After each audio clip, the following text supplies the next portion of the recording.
إن الحمد لله نحمده ونستعينه ونستغفره ونعوذ بالله من شرور أنفسنا ومن سيئات أعمالنا من يهده الله فلا مضل له ومن يضلل فلا هادي له أشهد أن لا إله إلا الله وحده لا شريك له وأشهد أن محمدا عبده ورسوله أما بعد கண்ணியத்திற்கும் பெருமதிப்பிற்கும் உரிய எல்லாம் வல்ல அல்லாஹ்வின் நல்லடியார்களே, சகோதர சகோதரிகளே, புனிதமிக்க ரமலான் மாதத்தில் இரவு தொழுகையை நிறைவேற்றிவிட்டு அல்லாஹ்வுடைய மார்க்கத்தின் செய்திகளை அறிந்து கொள்வதற்காக நாம் இங்கே அமர்ந்திருக்கின்றோம்.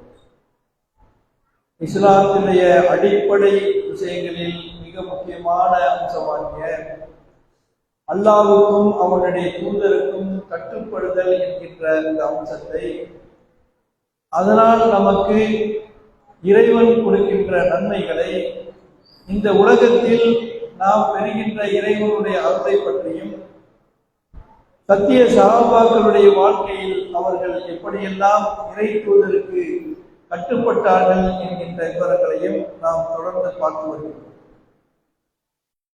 அந்த அடிப்படையில் இன்றைக்கு இஸ்லாமிய சமுதாயத்தில் பார்த்தீர்கள் என்றால், பெரும்பாலான முஸ்லிம்களுடைய அந்த பேச்சிலே இஸ்லாத்தினுடைய சகோதரத்துவத்தை பற்றி அதிகமாக பேசுவார்கள். நாம் எல்லாம் முஸ்லிம்களாக இருக்கிறோம், ஆனாலும் நம்மிடத்திலே சகோதரத்துவம் இல்லை, ஒற்றுமை இல்லை என்கின்ற ஒரு பேச்சு அதிகமாக முஸ்லிம்களிடத்தில் காணப்படுவதை பார்க்கிறோம். நாம் எப்படி இன்றைக்கு இந்த ஒற்றுமை வேண்டும் என்பதை ஆசைப்படுகின்றோமோ, அதுபோல இஸ்லாத்தில் உள்ள எந்த கருத்துடைய மக்களுக்கும் அந்த ஏக்கம் இருப்பதை உணர்கின்றோம். ஒற்றுமையாக சகோதரத்துவமாக முஸ்லிம்கள் இருக்க வேண்டும் என்பதிலே மாற்று கருத்து இல்லை. ஆனாலும் இதை பற்றி பேசக்கூடியவர்கள் அந்த ஒற்றுமை எப்படி ஏற்படும், எந்த காரியத்தை நாம் செய்தால், எந்த கொள்கையிலே நாம் உறுதியோடு இருந்தால் இந்த ஒற்றுமை ஏற்படும் என்கின்ற அந்த முடிவுக்கு யாருமே வருவதில்லை. எல்லாம் ஒத்துமை வேணும் ஒத்துமைன்னு நினைப்பாங்க. அது ஆளாளுக்கு ஒரு கருத்து சொல்லுவாங்க. நம்மெல்லாம் சகோதரத்துவமாக இருந்தால் அது சமுதாயத்திற்கு நன்மை என்று பேசுவார்கள். ஆனாலும் இந்த சகோதரத்துவம் ஏற்படுவதற்கான வாசல் எது, என்ன செய்தால் இந்த சகோதரத்துவம் ஏற்படும் என்ற சிந்தனைக்கு அவர்கள் போக மாட்டார்கள். ஆனால் இஸ்லாமிய வரலாற்றிலே இந்த இஸ்லாத்தை ஏற்றுக்கொண்ட ஆரம்ப கால முஸ்லிம்கள் இந்த இஸ்லாத்தை ஏற்றுக்கொள்வதற்கு முன்னால் எப்படி இருந்தார்கள் என்ற அவர்களுடைய வாழ்க்கையை பற்றி பார்க்க வேண்டும். அதற்கு பிறகு அவர்கள் இஸ்லாத்தை ஏற்றுக்கொண்ட பிறகு அந்த சமுதாயம் எப்படி சகோதரத்துவத்தை பேணியது, எந்த அடிப்படையில் இந்த சகோதரத்துவம் ஏற்பட்டது என்பதை நாம் பார்த்தோம் என்றால், அது மிக ஒரு ஆச்சரியத்தக்க ஒரு சகோதரத்துவமாக இருக்கும். எப்படி என்று கேட்டால், இந்த இஸ்லாம் நபிகள் நாயகம் ஸல்லல்லாஹு அலைஹி வஸல்லம் அவர்கள் இந்த இஸ்லாத்தை மக்களுக்கு அறிமுகப்படுத்துவதற்கு முன்னால் அங்கே சஹாபாக்களுடைய வாழ்க்கையை நீங்கள் எடுத்து பாருங்கள். அந்த வரலாற்றை படித்து பார்த்தால் அவர்களுடைய வாழ்க்கை எப்படி இருந்தது என்றால், இன்றைக்கு நாம் சொல்கின்றோமே அன்சாரி தோழர்கள் என்று, அன்சாரி தோழர்களுடைய வரலாறுகளை படிக்கிறோம், அவருடைய தியாகத்தை மெச்சுகின்றோம், அவர்களுக்காக அல்லாஹ்விடத்திலே துஆ செய்கின்றோம். இப்படியெல்லாம் அவர்களை நாம் புகழ்கின்றோம், போற்றுகின்றோம். அந்த அன்சாரி தோழர்கள் மதீனாவுடைய பூர்வ குடிமக்கள். அன்சாரி தோழர்கள் என்ற பெயர் அவர்களுக்கு வருவதற்கு முன்னால் மதீனாவுடைய பூர்வ குடிமக்களாக இருந்த அவர்கள் 2 கோத்திரத்தாராக அங்கே மதீனாவிலே வசித்து வந்தார்கள். அவுஸ் கோத்திரம் என்று ஒரு கூட்டம், கஸ்ரஜ் கோத்திரம் என்று இன்னொரு கூட்டம். 2மே பூர்வீக அரபு மக்களாக இருந்தாலும் இந்த 2 கோத்திரத்தாரும் எப்படி வாழ்ந்தார்கள் என்றால், எப்பொழுது பார்த்தாலும் சண்டை சச்சரவுகளில், இரண்டு கூட்டத்தாரும் அடிக்கடி போர் செய்வதிலும், ஒருவருக்கொருவர் வன்மம் காட்டுவதிலும், பழிவாங்குகின்ற உணர்விலும், காழ்ப்புணர்வுகளில் மிகைத்தவர்களாகவும், எந்த ஒரு நல்ல ஒரு குணம் அற்றவர்களாக எப்ப பார்த்தாலும் போர் செய்து கொண்டு சண்டை சச்சரவில் ஈடுபட்டுக் கொண்டு அற்பமான பிரச்சனைகளுக்காகவெல்லாம் தலைமுறைக்கும் சண்டை செய்து கொள்கின்ற ஒரு மோசமான ஒரு வாழ்க்கையிலே அவர்கள் இருந்தார்கள். அப்படிப்பட்ட ஒரு குரோத மனப்பான்மையுடன் இருந்த அவர்களுக்கு தான் இந்த இஸ்லாமிய மார்க்கம் வந்தது. அவர்கள் உற்ற சகோதரர்களாக ஆனார்கள். இதை பற்றி அல்லாஹ் சுப்ஹானஹு வ தஆலா தன்னுடைய திருமறையிலே ஒரு இடத்திலே குறிப்பிட்டு காட்டுகின்றார். அல்லாஹ் அன்சாரி தோழர்களுடைய, சஹாபா பெருமக்களுடைய இஸ்லாத்திற்கு முந்திய வாழ்க்கையை பற்றி ஒரு இடத்திலே குறிப்பிட்டு காட்டுகின்றார். அல்லாஹ் சொல்கின்றான், அல்லாஹ் உங்களுக்கு செய்த அருளை நீங்கள் நினைத்து பாருங்கள். அல்லாஹ் உங்களுக்கு செய்த அருளை நீங்கள் நினைத்து பாருங்கள். நீங்கள் எல்லாம் பகைவர்களாக இருந்தீர்கள். உங்களுடைய இதயத்திலே அல்லாஹ் பிணைப்பை ஏற்படுத்தினார். எப்படி இருந்தாங்க? நீங்கள் எப்ப பார்த்தாலும் சண்டை போட்டுக் கொண்டு சச்சரவை ஏற்படுத்திக் கொண்டு ஒருவருக்கு குரோதத்துடனும் பகைமையுடனும் வெறுப்புடனும் வாழ்ந்து வந்தீர்கள். அல்லாஹ் என்ன செய்தார்? உங்களுடைய இதயத்தில் ஒரு பிணைப்பை ஏற்படுத்தினால் அதன் மூலமாக நீங்கள் உற்ற சகோதரர்களாக ஆகிவிட்டீர்கள். நீங்கள் எல்லாம் நரகத்தின் விளிம்பிலே நின்று கொண்டிருந்தீர்கள். சஹாபாக்களை பார்த்து அல்லாஹ் சொல்கின்ற வார்த்தை, நீங்கள் எல்லாம் நரகத்தின் விளிம்பிலே நின்று கொண்டிருந்தீர்கள், அல்லாஹ் தன்னுடைய அருளால் உங்களை காப்பாற்றினான் என்று அல்லாஹ் சொல்கிறார். இதற்கு என்ன அர்த்தம்?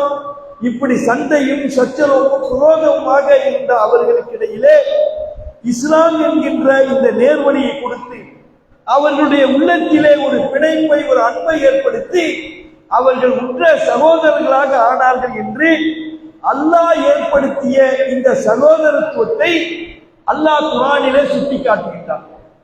நபிகள் நாயகம் ஸல்லல்லாஹு அலைஹி வஸல்லம் அவர்கள் மக்காவிலிருந்து தன்னுடைய தோழர்களோடு மதீனாவுக்கு ஹிஜ்ரத் செய்து வந்தார்கள். இங்கே நீங்கள் கவனியுங்கள், இந்த சகோதரத்துவத்தை பாருங்கள். எப்படிப்பட்ட உலகத்திற்கே உன்னதமான ஒரு சகோதரத்துவத்தை, இது போன்ற ஒரு சகோதரத்துவம் உலகத்தில் யாருமே ஏற்படுத்த முடியாத ஒரு சகோதரத்துவத்தை இஸ்லாம் உலகத்திலே நடைமுறைப்படுத்தி காட்டியது. எப்படிப்பட்ட சகோதரத்துவம் என்று சொன்னால், மக்காவில் இருந்து ஹிஜ்ரத் செய்து வருகிறார்கள். எப்படி வந்தாங்க? எல்லாவற்ற வசதி வாய்ப்புகளையும் மக்காவிலே விட்டுவிட்டு வெறும் ஆட்களாக ஒரு அகதிகள் போன்று மக்காவில் இருந்து மதீனாவுக்கு சஹாபாக்கள் வந்தார்கள். வந்தவர்களிடத்தில் எந்த ஒரு வசதியும் கிடையாது, தங்குவதற்கு வீடு கிடையாது, உண்ணுவதற்கு உணவு கிடையாது, எதுவும் மற்றவங்களா வந்தாங்க. வந்த அந்த முஹாஜிர் தோழர்களையும் இங்கே இருந்த இந்த அவுஸ் கஸ்ரஜ் என்று சொல்லப்பட்ட அன்சாரி தோழர்கள் என்று நாம் சொல்லுகின்றோமே, அந்த மக்கள் இஸ்லாத்திற்கு வந்த பிறகு அவர்களை ரசூலுல்லாஹ் அழைக்கிறாங்க. அழைத்து சொன்னார்கள், ஒரு முஹாஜிர் தோழரையும் ஒரு அன்சாரி தோழரையும் அழைத்து அந்த அன்சாரி தோழரிடத்திலே ரசூலுல்லாஹ் சொன்னார்கள், இனிமேல் இவர் உங்களுக்கு சகோதரர் அப்படின்னு சொன்னார். ஒவ்வொரு அன்சாரி தோழருக்கு ஒரு முஹாஜிர் தோழரை கொடுத்து, இனிமே இவர் உங்க பொறுப்பு, உங்களுடைய சகோதரர், இவருக்கு வேண்டிய உணவு எல்லாம் ஏற்பாடு செஞ்சு கொடுங்க என்று ஒரு கட்டளை இட்டார்கள். அந்த கட்டளைக்கு சஹாபாக்கள் அன்சாரி தோழர்கள் எப்படி கட்டுப்பட்டார்கள் என்றால், யாரிடத்திலே எந்த அன்சாரி தோழரிடத்திலே ஒரு முஹாஜிர் ஒப்படைக்கப்பட்டாரோ அந்த முஹாஜிர் தோழரை பார்த்து அந்த அன்சாரி தோழர் சொல்லுகிறார், நீ என்னுடைய சகோதரன், இதோ என்னுடைய வீட்டில் ஒரு பாதியை உனக்கு தருகிறது, இதோ என்னிடத்தில் இருக்கின்ற செல்வங்களை பாதியை உனக்கு தருகின்றேன், இதோ என்னிடத்தில் இருக்கின்ற நிலப்புலன்களில் பாதியை உனக்கு தருகின்றேன், என்னுடைய 2 மனைவிகள் இருந்தால் அதில் ஒன்றை தலாக் சொல்லிவிட்டு அதில் ஒன்று உங்களுக்கு திருமணம் செய்து தருகிறேன். எந்த அளவு பாருங்க, சகோதரத்துவத்துடைய உச்சம் எப்படி என்பது ரசூலுல்லாஹ் சொன்னாங்க. இந்த முஹாஜிர் தோழர் இனி உனக்கு சகோதரர் என்ற ஒரு வார்த்தை தான் சொன்னார்கள். அந்த வார்த்தைக்கு அன்சாரி தோழர்கள் எப்படி கட்டுப்பட்டார்கள், அந்த சகோதரத்துவத்தை எப்படி வெளிப்படுத்தினார்கள்? ரசூலுல்லாஹ் சொல்லிட்டாங்க, இதோ என் சொத்துல பாதி கொடுக்க மனசு வருவாங்க, இருக்கிற வீட்டுல பாதி கொடுப்போமா? ஏதோ முஸ்லிம்கள் நம்ம சகோதரர் கஷ்டப்பட்டான்னு சொன்னா, ஏதாவது பிரச்சனை மாட்டீங்கன்னு சொன்னா ஏதோ 50 கொடுப்போம், 100 கொடுப்போம், வசதி உள்ளவங்க 1000 கொடுப்பாங்க. சொத்துல பாதி கொடுத்து பார்த்திருக்கீங்களா? வரலாற்றுல எங்கேயாவது நடக்குமா? இந்த சகோதரத்துவத்தை ரசூலுல்லாஹ் ஏற்படுத்தி காட்டினாங்களே, இது எப்படி ஏற்பட்டது? எப்படி ஏற்பட்டது என்றால், அந்த சஹாபி தோழர்கள், அந்த சஹாபா பெருமக்கள் அல்லாஹ்வுடைய தூதருக்கு கட்டுப்பட்டார்கள். அவர்களுடைய ஆழ்மனத்திலே ஆழமாக பதித்திருந்த அந்த கருத்து என்ன? அல்லாஹ்வுடைய தூதர் சொன்னால் நாம் கட்டுப்பட்டு நடக்க வேண்டும், இல்லை என்றால் இறைவனுடைய தண்டனைக்கு நாம் ஆளாக நேரிடும், அல்லாஹ் இடத்திலே அங்க மறுமையிலே நாம் குற்றவாளியாக ஆக வேண்டும் என்கின்ற அந்த இறை தூதருக்கு கட்டுப்படுதல் என்கின்ற அந்த அம்சம் அவருடைய உள்ளத்தில் ஆழ பதிந்திருந்தனால்தான் இந்த சகோதரத்துவம் ஏற்பட்டது. ஆனால் இன்றைக்கு ஏன் நம்மிடத்தில் அந்த சகோதரத்துவம் இல்லை என்று சொன்னால், நாம் அல்லாஹ்வை ஏற்றிருந்தாலும் அல்லாஹ்வுடைய தூதரை ஏற்றிருந்தாலும் இறை தூதருடைய பல கட்டளைகளுக்கு கட்டுப்பட மறுப்பதனால் நம்மிடத்திலே அந்த சகோதரத்துவம் வருகிறது.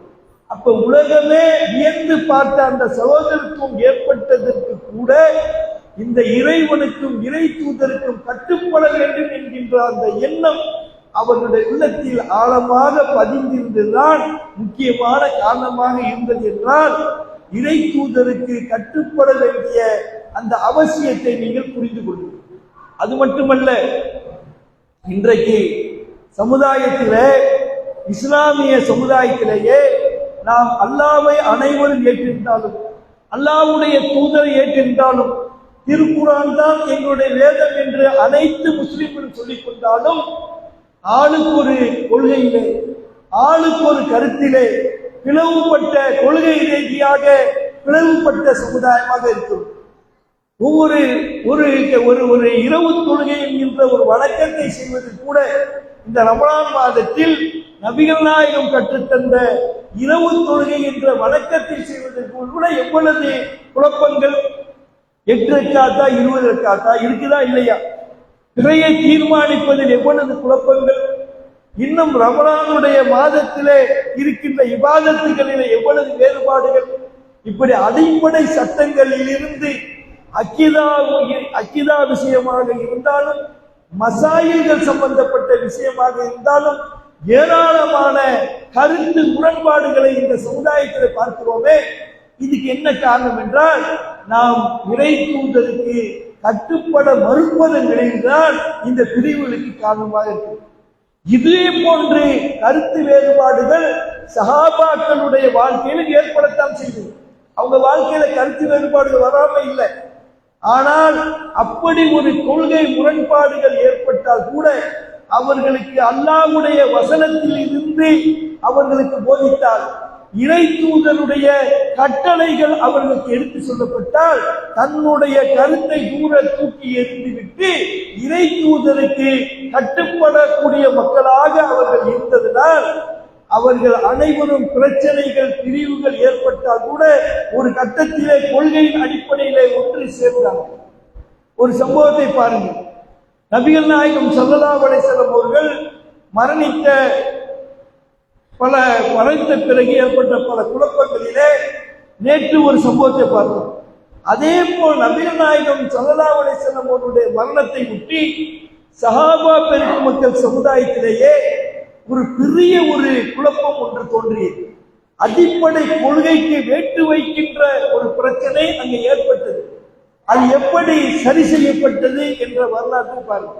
ரசூலுல்லாஹ் மரணிச்சிருக்காங்க.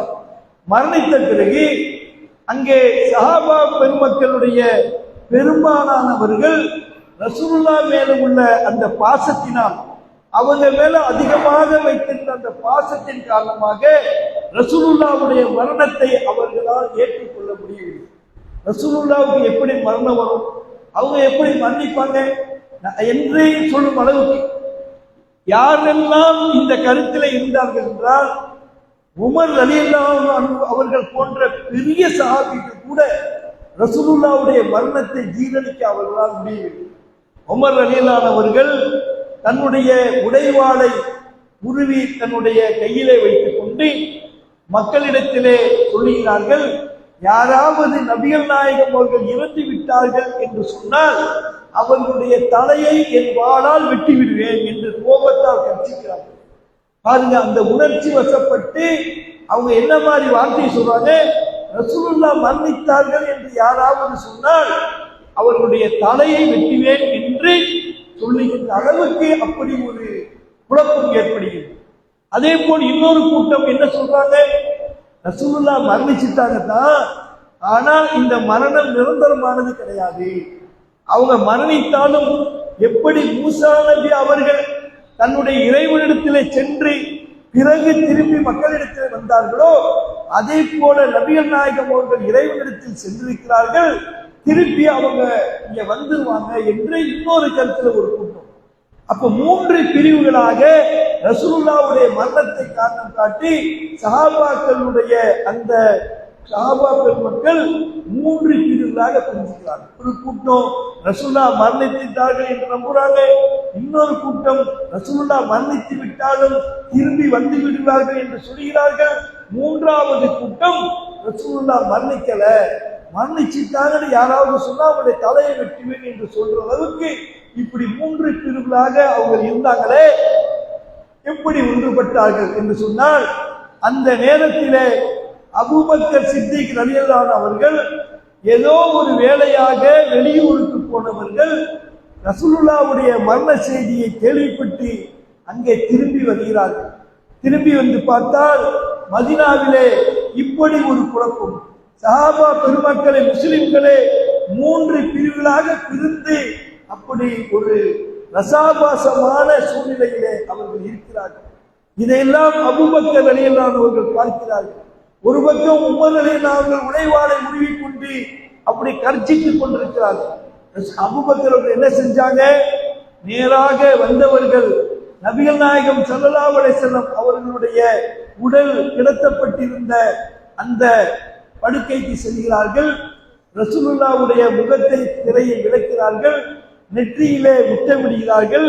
முத்தமிட்டு விட்டு சொன்னார்கள், திபித்த ஹய்யி வல் மய்யித்தா, யா ரசூலல்லாஹ் நீங்கள் உயிரோடு இருந்த பொழுதும் நறுமணம் கமழ்ந்தவராக இருந்தீர்கள், இப்பொழுது நீங்கள் மரணித்து விட்ட பிறகும் நறுமணம் கமழ்ந்தவர்களாக இருக்கிறீர்கள் என்று சொல்றாங்க. எப்படி சூசகமாக தன்னுடைய கருத்தை சொல்றாங்க, ரசூலுல்லாஹ் மரணிச்சிட்டாங்களா இல்லையா என்று கருத்து குழப்பம் நிலவுகிறது. என்னுடைய நிலை என்ன என்பதை அபூபக்கர் சொல்றாங்க, யா ரசூலல்லாஹ் நீங்கள் மரணித்த பிறகும் நறுமணம் கமழக்கூடியவர்களாக இருக்கிறீர்கள் என்று சொன்னால் நபிகள் நாயகம் அவர்கள் மரணித்து விட்டார்கள் என்பதுதான் என்னுடைய கருத்து என்று சொல்லிவிட்டு அவர்கள் வெளியே வருகிறார்கள்.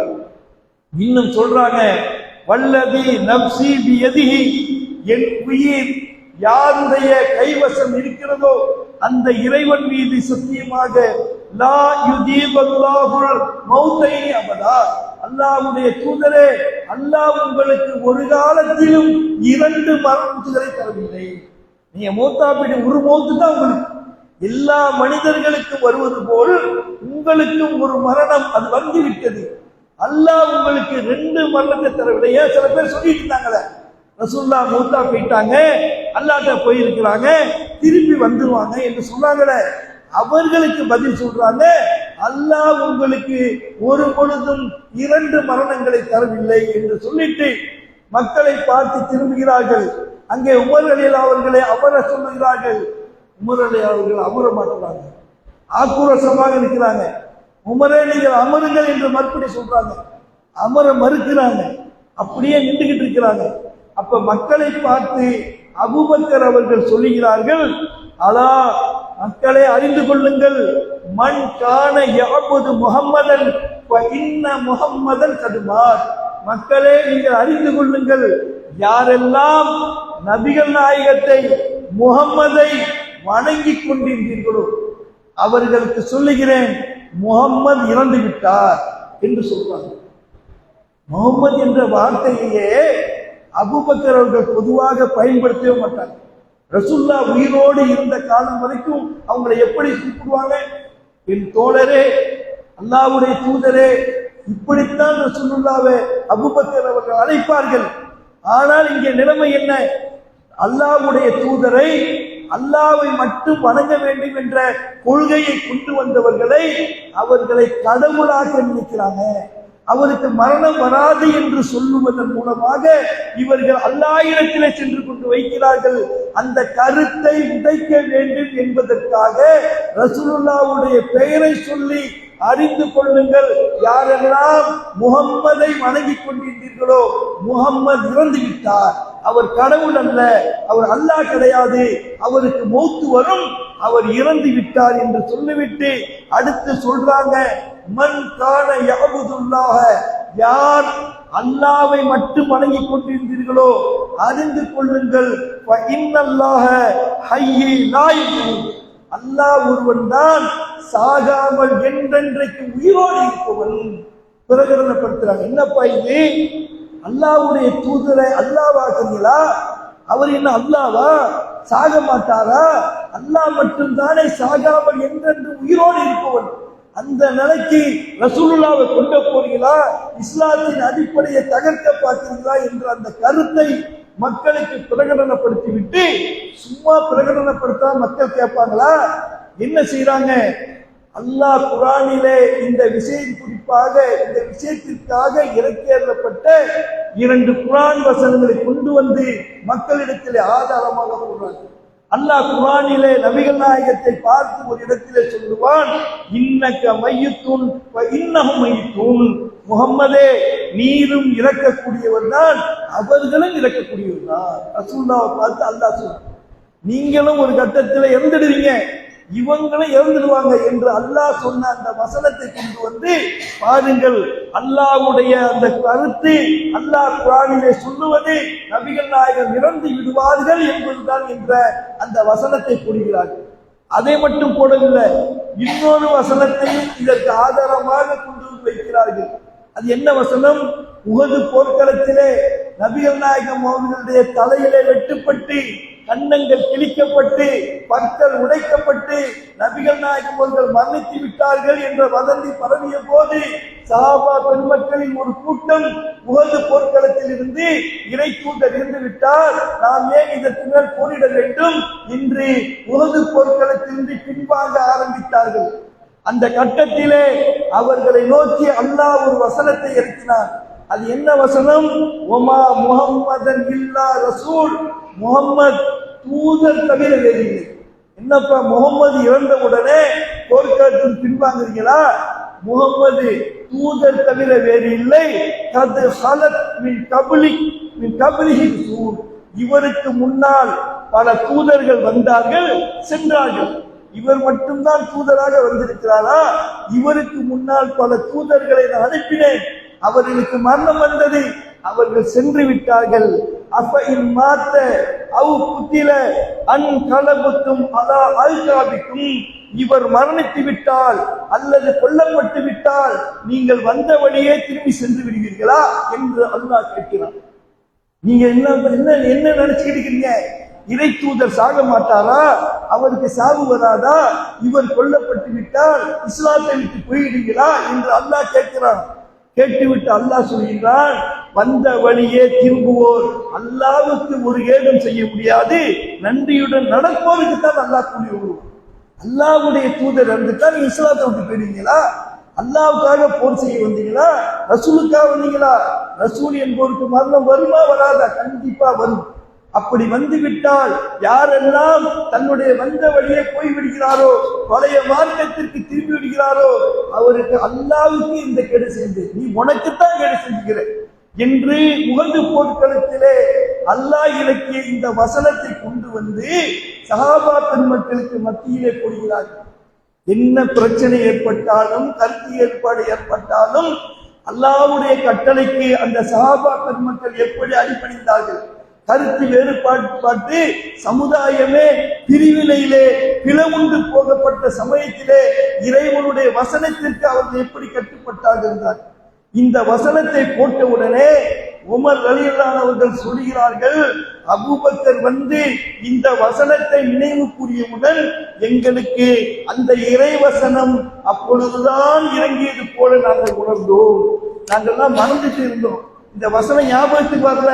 ரசூலுல்லாஹ் இறந்து விடுவார்கள் என்பதுதான் இறைவனுடைய கருத்து என்ற இந்த இறை வசனத்தை அபூபக்கர் கொண்டு வந்து எங்களுக்கு மத்தியிலே போட்டவுடன் என்னுடைய நிலை எப்படி ஆகிவிட்டது என்றால், என் கை கால்கள் எல்லாம் வெலவெடுத்து, என் உடல் பலவீனப்பட்டு, என் கால்களிலே ஒரு தளர்வு ஏற்பட்டு, அப்படியே உடலெல்லாம் வெலவெலவென்று நடுங்கி நான் என்னுடைய கையிலே உள்ள வாளை கீழே போட்டுவிட்டேன். அப்படியே நிற்க முடியாமல் தரையிலே அமர்ந்து விட்டேன். ஏன் இப்படி ஒரு வசனம் இருக்குதா? இந்த குர்ஆன் வசனத்துக்கு மாத்தமா நம்ம பேசிட்டோமா? எவ்வளவு பெரிய ஒரு பாவத்தை நாம் செய்துவிட்டோம் என்ற அந்த இறைவனுடைய அச்சத்தால் அவர்கள் அப்படியே வெலவெலுத்து தரையிலே நான் அமர்ந்து விட்டேன் என்று சொல்கிறார்கள்.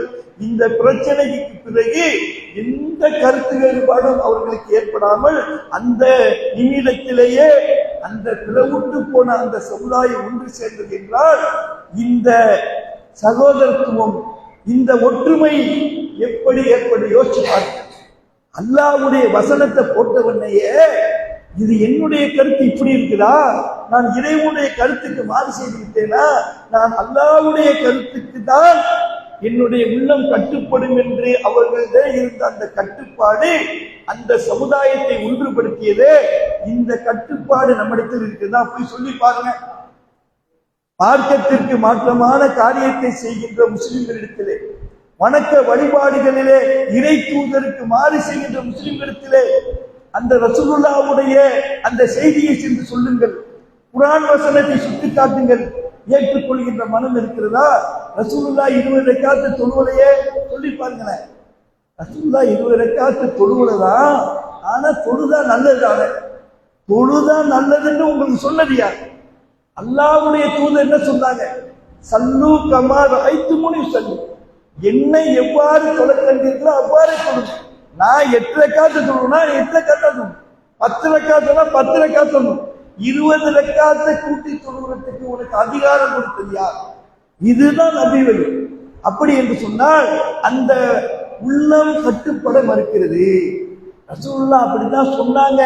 நம்ம காலங்காலமா செஞ்சு இருக்கிறோமே, ரசூலுல்லாஹ் இப்படித்தான் சொன்னாங்க, எங்க உம்மா அப்பா இப்படித்தானே கற்றுக் கொடுத்தாங்க. இதுதானே இந்த சமுதாயம் ஒன்றுபட மறுப்பதற்கான முக்கியமான காரணமாக இருக்கிறது. யோசிச்சு பாருங்க. இங்க திருமணமாக இருக்கட்டும், கொடுக்கல் வாங்கலாக இருக்கட்டும், வியாபாரமாக இருக்கட்டும், நம்ம சந்திக்கின்ற எல்லா பிரச்சனைகளிலும் ஏராளமான கருத்து முரண்பாடுகள் ஏற்படுவதற்கு என்ன காரணம்? நாம் அல்லாஹ்வுக்கு கட்டுப்பட மறுக்கிறோம். இந்த சமுதாயத்தில் உள்ள பெரும்பாலானவர்கள் அல்லாஹ்வுடைய தூதருக்கு கட்டுப்பட மறுப்பதுதான் இந்த சமுதாயத்தின் முரண்பாடுகளுக்கு முக்கியமான காரணமாக இருக்கிறது. அப்படி என்று சொன்னால் இறை தூதருக்கு கட்டுப்பட வேண்டிய அவசியத்தை நாம் உணர்ந்து கொள்வது. நமக்கு சில விஷயங்கள் பிடித்திருக்கும், நம்முடைய உள்ளம் சில விஷயத்திற்கு ஆசைப்படும்.